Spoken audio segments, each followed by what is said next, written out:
안녕하세요. 1월 24일 영상을 촬영하도록 하겠습니다. 오늘 읽을 책은 석주명 무슨 나비를 잡았니? 입니다. 아빠는 석주명 선생님 잘 모르는 분이죠. 잘 모르겠어요. 선생님 괜찮으세요? 학생들은 석주명을 보고 깜짝 놀랐어. 바지는 찢어지고 얼굴과 팔은 상처투성이. 나비를 잡으려다 넘어진 게 분명했지. 하지만 석주명은 아랑곳하지 않고 말했어. 어제 아깝게 놓친 나비를 잡았지 뭐냐. 하하하하. 석주명은 시골 중학교 생물 선생님이야. 학생들을 가르치면서 틈날 때마다 나비를 잡곤 했어. 잡은 나비는 같은 색깔과 모양대로 나누어 정리했지.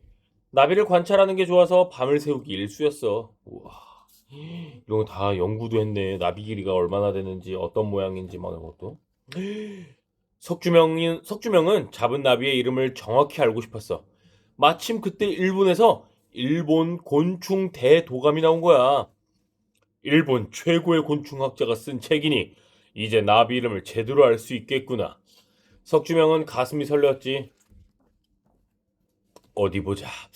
이 나비는 아니 이게 뭐야? 석주명은 고개를 갸웃거렸어. 이 나비들은 모두 배추 흰나비인데 왜 저마다 다른 이름을 붙여 놓았을까? 석주명은 무언가 잘못되었다고 생각했지. 다 배추 흰나비 똑같은데 이름이 다 다르게 붙였나봐 거기에는. 일본 곤충학자는 크기가 다르다고 나비들의 죄에다 다른 이름을 붙여놨어. 하지만 석주명은 생각이 달랐지. 그동안 수만 마리의 나비를 관찰하며 알게 된 것이 있었거든. 같은 종류의 나비라고 해도 크기가 다 다를 수 있다는 걸 말이야. 일본 학자는 크기가 다르면 다른 이름을 붙였네. 근데 석주명은 그러지 않았어. 같은 이름을 붙였어. 크게 달라도. 어떻게 하면 이걸 바로 잡을 수 있을까? 수만 마리의 나비를 잡아서 직접 보여줄 수도 없잖아. 몇 날 며칠을 고민하던 석주명이 책상을 탁 쳤어. 석주명은 배추인 나비를 모두 모은 다음 크기가 같은 나비들끼리 줄을 세워서 그래프를 그려보았어. 그랬더니 뾰족한 산 모양이 되지 뭐야? 바로 이거야. 이 그래프를 가지고 크기가 달라도 같은 종류라는 걸 밝힐 수 있겠어. 그래, 중간 크기의 나비가 가장 많으니까 중간이 뾰족한 건 당연해. 중간 크기 나비가 제일 많고 작은 나비는 적고 큰 나비도 적고 그치? 중간 나비가 제일 많아. 석주명은 그래프를 정리해서 일본의 동물학회에 보냈어. 일본 동물학회 보세요. 사람마다 키가 다르듯 나비도 크기가 조금씩 다릅니다. 그런데 일본 곤충 대도감에는 크기가 다르다고 다른 이름이 붙었네요. 그것은 분명 틀린 겁니다. 석주명 보냄. 왜? 근데 얘가 글씨 썼어? 석주명 아저씨야. 선생님이.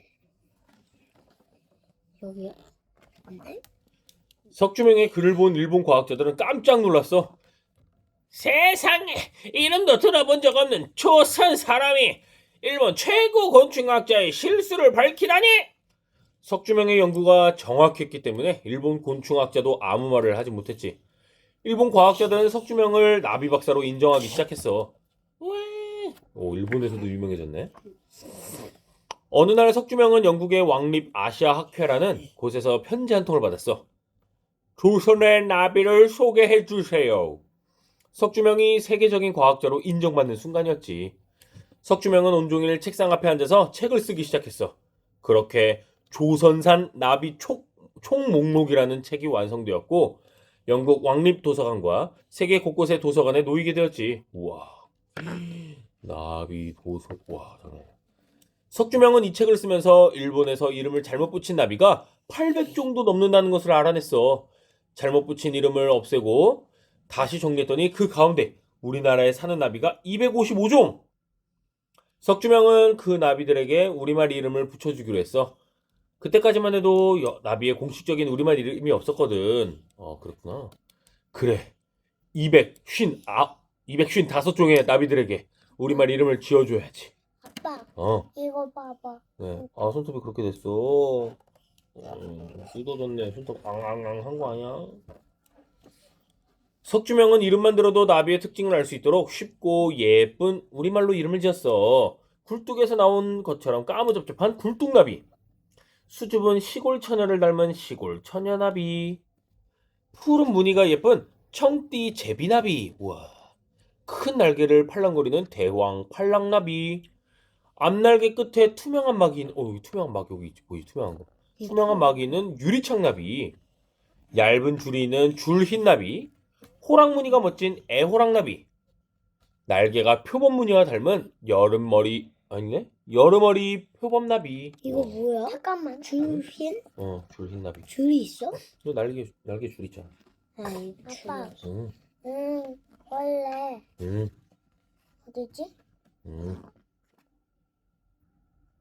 얘 응. 바지 찢어져 있었잖아. 맞아. 근데 이제 저기는 여러 사람들 앞에서 자기가 발표를 해야 되는 거라서 옷을 단정하게 입고 간 거야. 멋진 옷을 입고 간 거지. 옷 찢어진 거는 옛날 이야기지. 여기도 옷 찢어져 있네 이제? 다시 돌아왔나 봐. 어머나, 선생님 옷 좀 봐. 석주명의 옷이 여기저기 찢어져 있었어. 응? 또 찢어졌네? 다시 돌아오니까. 하지만 얼굴은 싱글벙글. 내가 무슨 나비를 잡았는지 알아? 유명한 박사가 된 뒤에도 석주명은 조금도 달라지지 않았지. 여전히 나비를 따라 산과 들을 날아다녔어. 팔랑거리는 나비들처럼 말이야. 우와. 여기도 잡고 저기도 잡고 슉슉. 어? 네. 1950년에 돌아가셨네 근데. 여기도 맞아. 있어. 너무 맞아. 조금밖에 안 산 거 아니야? 그래도 광복을 봐봐. 보셨네. 여기 와. 봐봐. 아이고 일제시대 태어나서 왜. 숨은 거 있어. 그렇네. 숨은 금착이네. 그래도 평양에서 태어난 봐봐.